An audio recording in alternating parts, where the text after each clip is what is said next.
કેવડી ખાતે છોટાઉદેપુર વન વિભાગ દ્વારા દવ નિયંત્રણ શિબિર યોજવામાં આવી હતી। વાત કરીશું આ અંગે મળતી વિગતો પ્રમાણે હોળીના તહેવારમાં વધુ જંગલોમાં ડુંગર દેવ નવડાવવાની બાધા પૂરી કરવા માટે દવ લગાવવાના બનાવોના પગલે લોકોમાં જાગૃતતા આવે અને વન સંરક્ષણ માટે સહભાગી બને તે માટે કેવડી ખાતે નાયબ વન સંરક્ષક VM દેસાઈના અધ્યક્ષ સ્થાને બેઠક યોજવામાં આવી હતી, જેમાં દવ પટ્ટા કેવી રીતે પાડી અને દવ નિયંત્રણ કરી શકાય તેનો ડેમો રાખી સમજ આપવામાં આવી હતી, જેમાં 50 જેટલા ગાર્ડ અને વનપાલ અને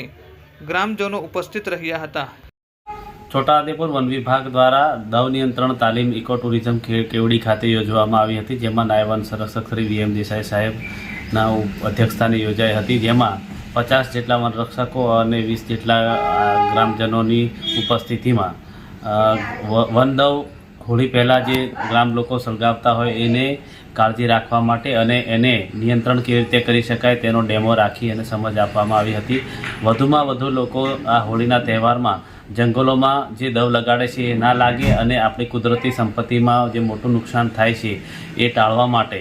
અત્યારથી જ વન વિભાગ છોટાઉદેપુર દ્વારા આ કવાયત હાથ શરૂ કરવામાં આવી છે।